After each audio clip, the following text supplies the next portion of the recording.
My name is Rene Tennyson.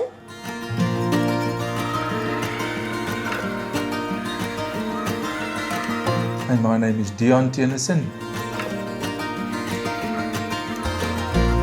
We've been serving on the Pnong Project since 2021. The main aspects of the Pnong Project, we are divided into three different areas. Firstly, it's the school. I think that's very important. And then we have village ministry, and then we have the farm, agriculture.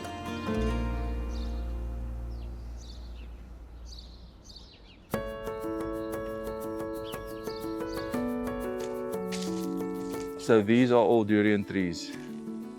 Over here we have some nice durian already. Bananas and mountain rice are extremely happy when they grow here. So we planted the whole area at the back. We planted with banana trees and mountain rice. The purpose for the farm on the project is mostly to cater for the children that's not as fortunate to pay their own school fees, so that we can to help them for scholarship for the school, and also for the kitchen, where the school supplies 2 meals per day, and that helps them tremendously.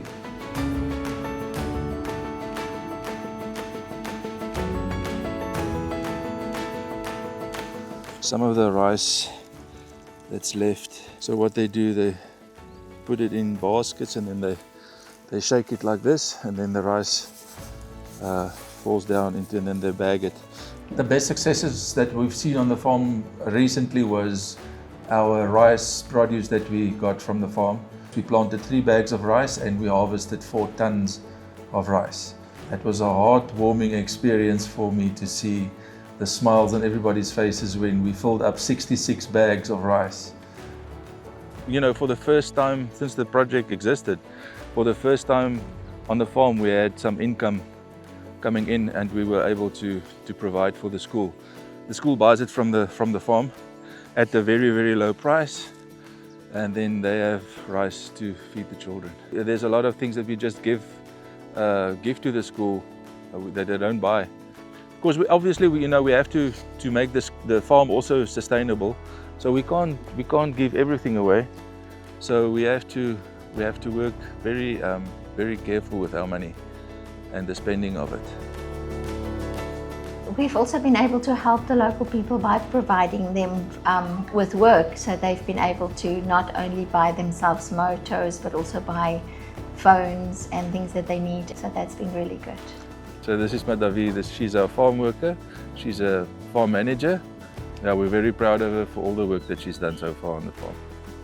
You know, for the first time, I saw what this project originally was started for, and I could see it happening before my own eyes. You know, God has been blessing us so abundantly with everything, all the work that we are able to do on the farm. All the glory goes to God.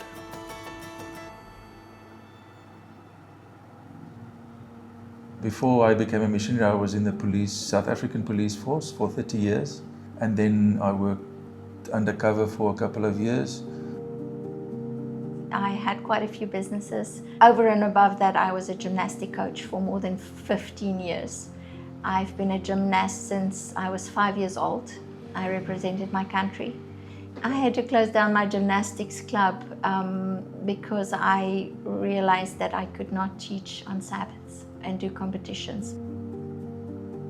I grew up as an Adventist. I always saw missionaries as an exciting career, you know, going to different countries and serving the people in different countries. That was always exciting for me when I was small, that I can remember. And then later on in life, you get involved with the world and the world swallows you whole. I didn't grow up as an Adventist, so it was a little bit more difficult for me. I went to church late in my late 30s. I started being an Adventist. And I always ask everyone, I said, you've had this message for so many years, why have I never heard about this message? Why didn't anyone tell me about this message? And I just had this fire in my heart to tell everybody, because I was so excited about the message that I got that I just wanted to share it with the whole world. We decided at a camp meeting in South Africa, I think we came to the decision that we want to do this for the rest of our lives. I think the school is the most important part of this project because the children are tomorrow's adults, and there's no better way to reach the children than through a school. We implemented Discovery Bible Study. What does this say about God? What does this say about us? And what are the lessons that we can learn from this? And those children then go to their parents and their peers and tell them about the lessons that they learned. So we're making little missionaries, from tiny 3-year-olds singing I love Jesus to the children sharing their faith. And when they leave our school, they go into the high school and they're missionaries there. And a lot of children come to our school because of their friends in high school that used to be in our school. And then with the curriculum, I saw the children, because of my background as with gymnastics, I saw the children doing the same thing and they were bored. They were so bored.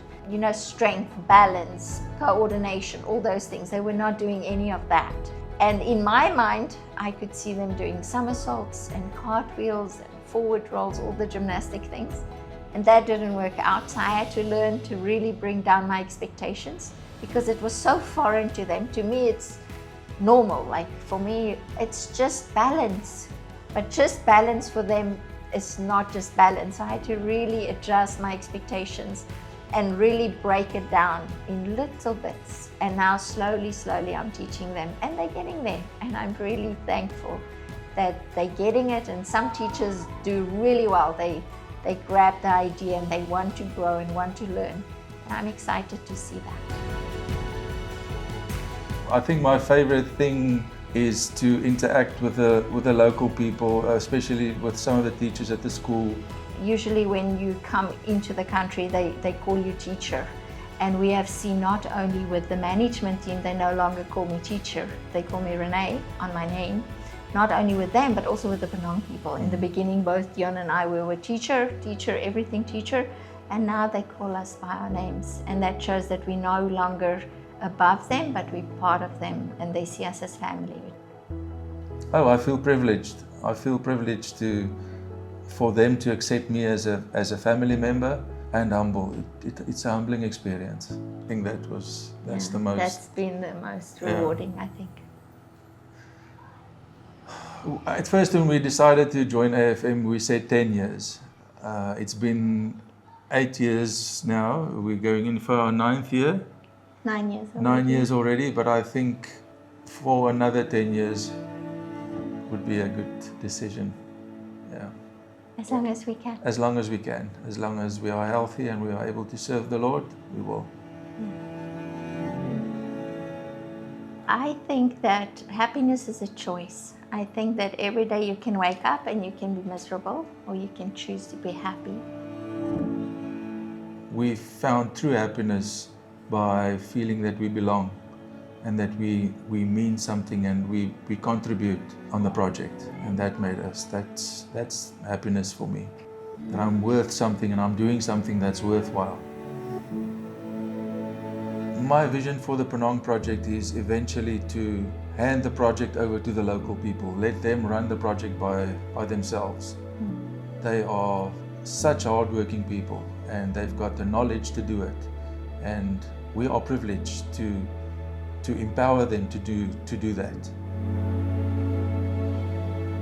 So I realized that you don't have to have degrees or be educated to be a missionary. God only wants your willing heart.